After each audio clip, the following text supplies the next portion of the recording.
Welcome to Tennis Spin, where we put our spin on your tennis. A lot of people ask me, I need more control.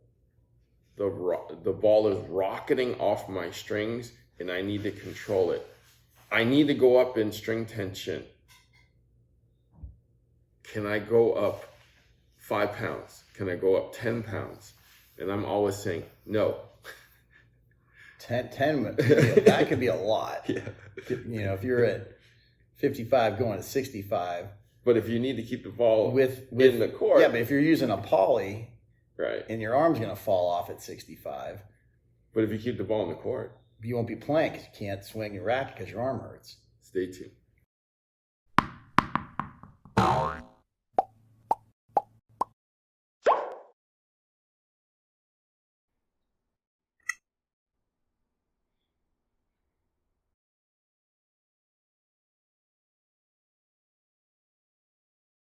What are you doing?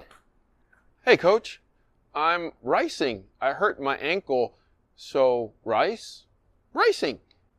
Ricing? Ricing. You mean rest, icing, compression, and elevation?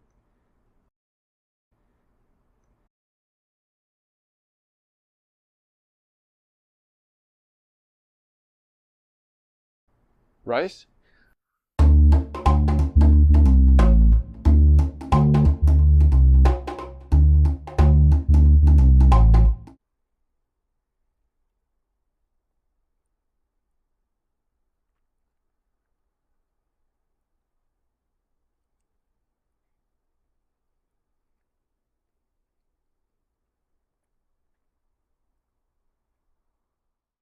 Actually, Coach Rob, this question comes to us from LNO.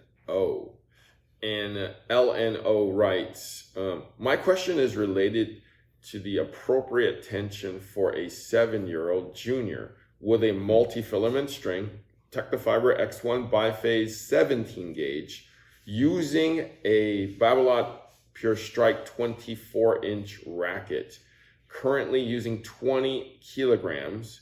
However, it seems to me that it would be ideal to go up a little bit more, like 21 to 22 kilos. That's why I asked, between what range should the tension of a multi-filament string be placed for juniors between 7 and 12 years old? Thank you. So, given the age, I mean, we're going to talk about juniors and all the way up to everybody on this subject, but given the age of the person, the child, I probably wouldn't be in a huge rush to go up in tension. I mean, even though you are using, one of the softest strings in a thin gauge tension in the world, he or she is still 7 years old. And I mean, I'm guessing the balls are flying a little bit and you want to dial that back down. But the question is, what ball? If it's 7-year-old, you're probably at a 24-inch racket, you probably are out of the red ball. You're probably into orange ball, so you're playing on a 60-foot court. Right. And see, that's a great point.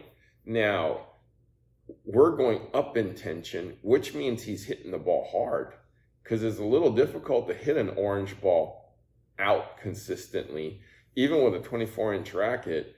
And I would think lower tension would help you get the ball out of there a little bit easier, which means he's hitting through the ball a little bit too much. So I'm thinking maybe a looser tension, and we're only talking about 5 pounds, I think, the range. And I would check the racket. Like, I don't have a 24-inch racket, but it probably says on the racket what the range is that Babolat is recommending. Yeah, I'm sure it's under that range too, because 20 kilos is looking like about 44 pounds. And then, so maybe maxed out tension on the range of what they're saying would be probably 50 pounds. So, I mean, in my mind, even with a soft string, you got a full court now to play on. And If it's an orange ball, it's a 60-foot court, so it's not so full. it's not full? Oh, no, full okay. full would be green dot or yellow ball. Oh, got it. Yeah, like it. Thanks for clarification on that. I don't do much orange dot or red dot or any of the Green dot. dots.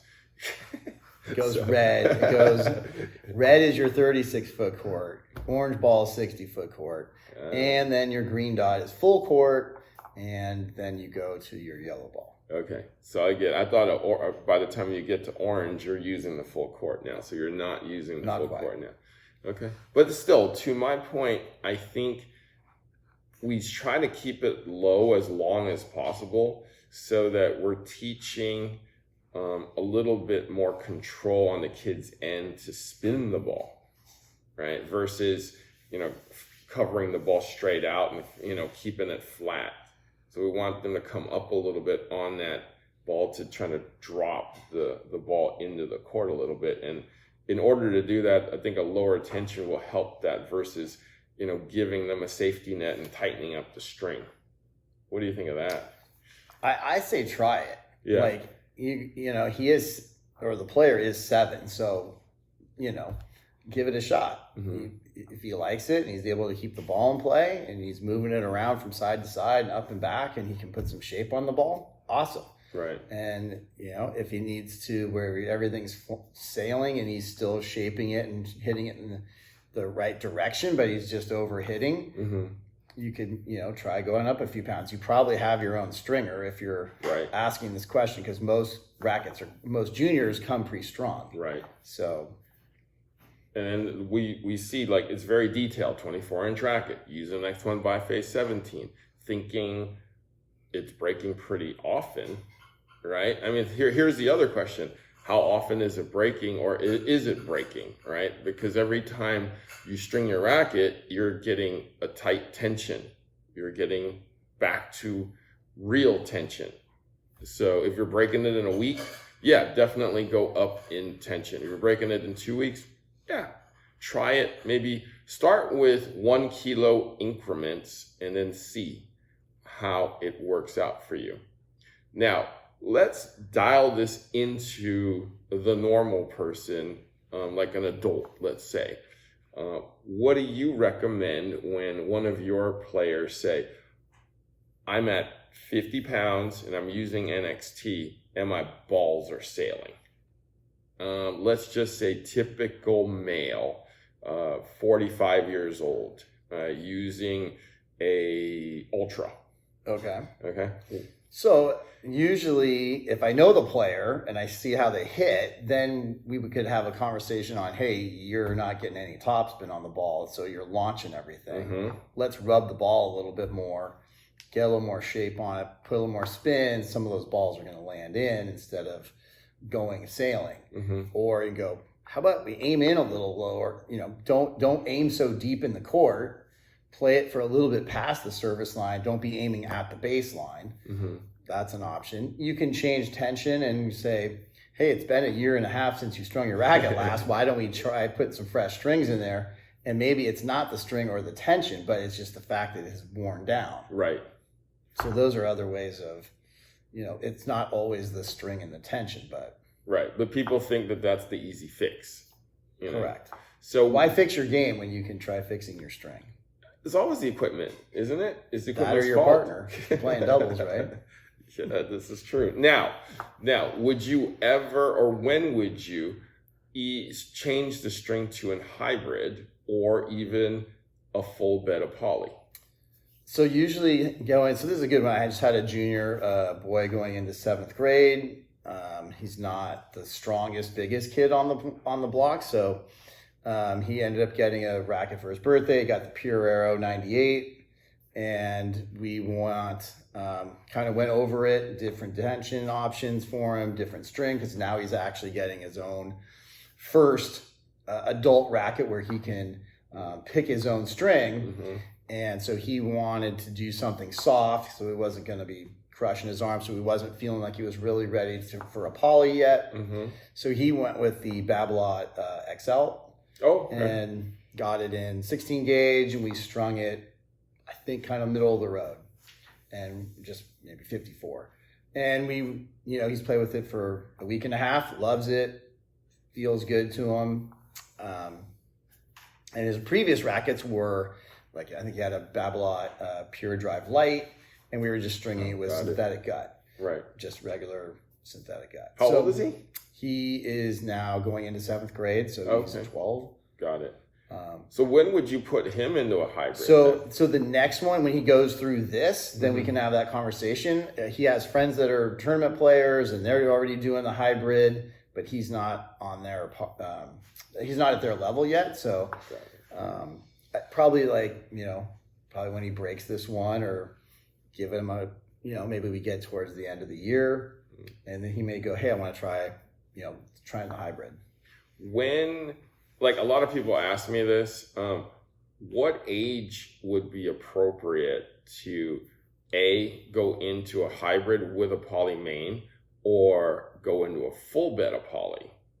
So then have another player. He just got a blade, and he was like all gung ho, but he's like, I don't want to hurt my arm, so I'm gonna stay away from the poly. And I think we put, I can't remember.